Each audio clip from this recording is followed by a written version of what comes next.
हम लोग पढ़ेंगे क्लास 10 का एक जीबीआई टॉपिक जो विज्ञान का है, ओम का नियम। ओम का नियम है क्या? देखिए, ओम जो थे ना सर जॉर्ज साइमन ओम, जॉर्ज साइमन ओम जो जर्मन के एक भौतिक शास्त्री थे। उन्होंने क्या किया, एक प्रयोग किया और प्रयोग करने पे क्या पाया कि किसी भी धातु में विद्युत धारा जो प्रवाहित होता है, जैसे ये धातु है, धातु में जो विद्युत धारा प्रवाहित हो रहा है तो इसका जो करंट का मान है, अगर हम बढ़ा रहे हैं तो इसके बीच का जो विभव है, मान लो ये बिंदु ए है और ये बिंदु बी है, तो इसके बीच का विभव भी बढ़ रहा है। जब हम करंट बढ़ा रहे हैं तो विभव भी बढ़ रहा है, या यूं कहिए जब हम विभव बढ़ा रहे हैं तो करंट भी बढ़ रहा है। तो उनको लगा कि भैया ये नियम हम अब लिख लेते हैं। तो उन्होंने नियम लिखा कि किसी भी धारावाही चालक में या किसी भी धारावाही चालक तार में या किसी भी चालक तार में प्रवाहित होने वाला विद्युत धारा जो है ना, या यूं कहे कि प्रवाहित होने वाला जो विद्युत धारा का मान है ना, वह उनके बीच के सिरों के विभवांतर के समानुपाती होता है। ठीक है, यही ओम का नियम है। तो ओम का नियम को हम लिखेंगे कैसे? किसी धारावाही या किसी चालक के, किसी भी चालक तार ले लेते हैं, चालक तार में, ठीक है, प्रवाहित होने वाला विद्युत धारा, प्रवाहित होने वाला विद्युत धारा का मान, प्रवाहित होने वाले, है ना, प्रवाहित होने वाले विद्युत धारा का मान उसके सिरों के बीच के विभवांतर, क्या विभवांतर के क्या था, अनुक्रमानुपाती होता है, के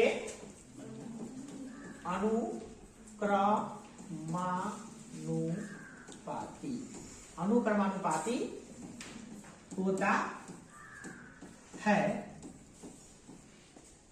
परंतु एक चीज है, ताप नियत होनी चाहिए, ताप निश्चित होनी चाहिए तब।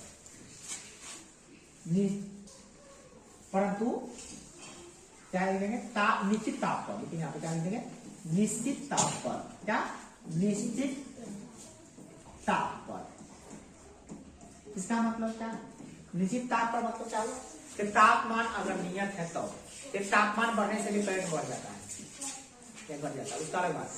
तापमान उसी रहना, जैसे तापमान जितना है, तापमान जैसे कमरा का तापमान जितना है उतने रहना चाहिए। बढ़ा गर्मी में ठंडा में उसका नियम बदल जाएगा, ठीक है ना। इसे तापमान नियत रहेगा तो अभी नियम लागू होगा, नहीं तो नहीं। अब क्यों तापमान के बढ़ने से भी करंट का मान बढ़ता रहता है, इसको हम लोग पढ़ेंगे। एक चालक, इसके बाद हुए पढ़ रहा है एक चालक पे किन किन बातों का प्रभाव, चालक में प्रभावित होने वाला विद्युत धारा का मान किन किन बातों पर निर्भर करता है, वो हम लोग पढ़ने वाले हैं। ठीक है, ये याद रहेगा। तो अब इसको हम जरा समझाएं कैसे भैया, कि क्या बताए हैं, किसी चालक तार में प्रवाहित होने वाले विद्युत धारा का मान उसके सिरों के बीच के विभवांतर के अनुक्रमानुपाती होता है। इसका मतलब क्या हुआ? तो हम एक लेते हैं चालक, तार ले लेते हैं। तार कैसा लेते हैं? तो तार एक हम लेते हैं एल्युमिनियम का तार, ठीक है, एल्युमिनियम का तार ले लीजिए, ये एल्युमिनियम का तार है, ठीक है। एल्युमिनियम का तार में जो विद्युत धारा प्रवाहित हो रहा है उसको हम लोग आई कहेंगे। क्या कहेंगे? आई विद्युत धारा प्रवाहित हो। और इसका एक सिरा है, ए वो सिरा है ए वो सिरा, दूसरा का छोर कौन है? बी। और इसके बीच का जो विभवांतर है वो उसको हम मानेंगे क्या? बी। क्या मानेंगे? बी। यहाँ पे क्या माने? भी क्या है? विभवांतर है, विभवांतर। ई क्या? आई क्या है? विद्युत धारा है। क्या है? विद्युत धारा। कौन विद्युत धारा? जो इसमें प्रवाहित हो रहा है, ठीक है ना। तो ये क्या कह रहा है कि जो विभवांतर है वो समानुपाती है किसके? विद्युत धारा के। यानी कि V जो है ना, V ध्यान दीजिएगा, ये जो भी है ये डायरेक्टली प्रोपोर्शनल कहते हैं अंग्रेजी या अनुक्रमानुपाती कहिए। भी अनुक्रमानुपाती, अनुक्रमानुपाती का साइन ऐसे होता है, ठीक है ना। तो आप भी अनुक्रमानुपाती है किसके? आई। किसके अनुपाती है? आई के अनुक्रमानुपाती। जब हम अनुक्रमानुपाती का साइन हटाते हैं तो हो जाता है बराबर लगता है, एक कांस्टेंट आता है आर, तब आई, आर गुने आई। तो इसको थोड़ा बोलने में ठीक लगे इसलिए हम लोग क्या बोल देते हैं इसको, भी बराबर आर आई नहीं आई आर, भी बराबर आर को आई करने पूरा कर सकते हैं, तो इसलिए बोलते हैं भी बराबर आई आर, जो काफी पॉपुलर फॉर्मूला है, इसको दिमाग में हमेशा क्लियर से, भी बराबर आई आर। तो आपको भी के बारे में तो पता है कि विभवांतर है, केकर विभवांतर है, कि तार के ए और बीच के बीच का विभवांतर है। आई क्या है, तो तार में जो करंट प्रवाहित हो रहा है वो आई है, क्या है? आई। समझ में आ रहा है? तो ये आर का भी है, तो आर को कहते हैं क्या? प्रतिरोध। क्या कहते हैं आर को? प्रतिरोध। प्रतिरोध।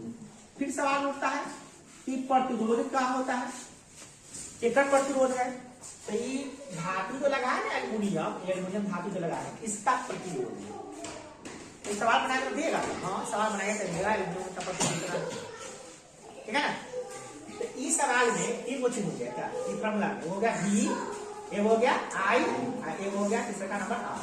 तो पहले का नंबर भी का मतलब क्या हो गया? दूसरा का नंबर हो गया आई का मतलब क्या हो गया? तीसरा का नंबर हो गया आर का मतलब क्या हो गया? याद हो गया। इस सवाल में अगर कोनो दो को दे देगा तो एक आराम से हम निकाल सकते हैं इसी फॉर्मूला में रख के, समीकरण बन जाएगा। दो को दे दिया, जैसे मान लो भी दे दिया वो सवाल में, भी बराबर दिया 10, ठीक है, आई दे दिया आपका 2, तो कहा आर निकालिए, आर ना निकालिए, हमसे निकाल देंगे इसी फॉर्मूला में रख देंगे, निकाल देंगे इसी फॉर्मूला में रख देंगे।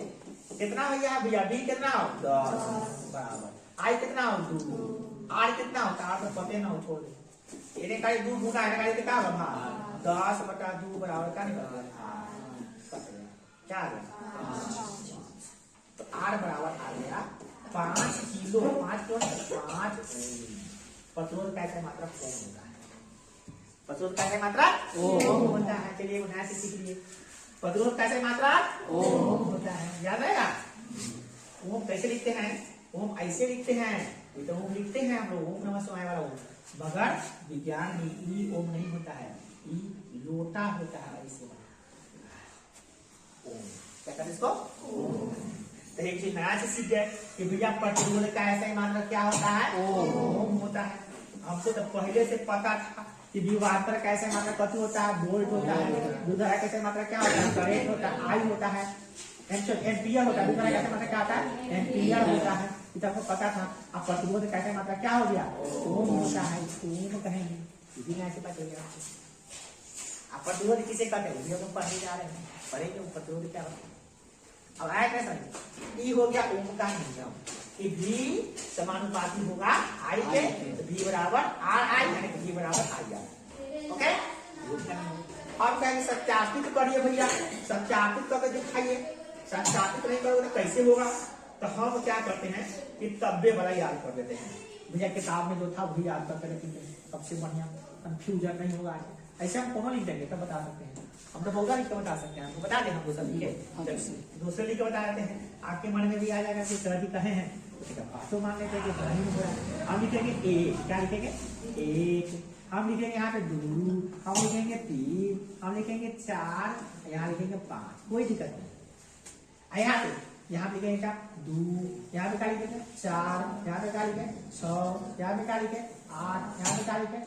10। ई कथी है? एक्स अक्ष पे तो ये धारा है, क्या है? धारा। कौन धारा? तेज नहीं, विद्युत धारा है। ये कथी है? विभवांतर है, विभवांतर कथी है? विभवांतर है, यानी कि भी बन रहा है, ठीक। अब जब धारा एक था, माने विद्युत करंट एक था, तो विभव कितना था? 2।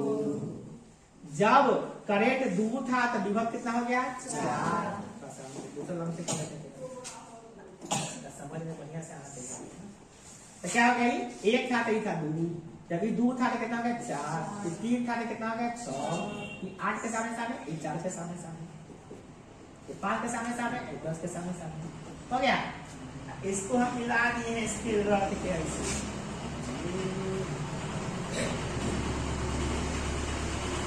समझ में आया नहीं यार? बोलिए कैसा आता है कटने जाता है स्केल थोड़ी ना इसका काम तो करेक्ट में कटेगा क्या आया समझ में? ये हो गया आपका रिमूव करने का सब क्या दिक्कत। हाँ आपका धारा लिख गया, धारा के किसमें मापते हैं? बोले धारा किसमें मापते हैं? एम्पियर में। एक बगल के एम्पियर में मापे हैं, एम्पियर में है। अभी बात किसमें मापते हैं? वोल्ट।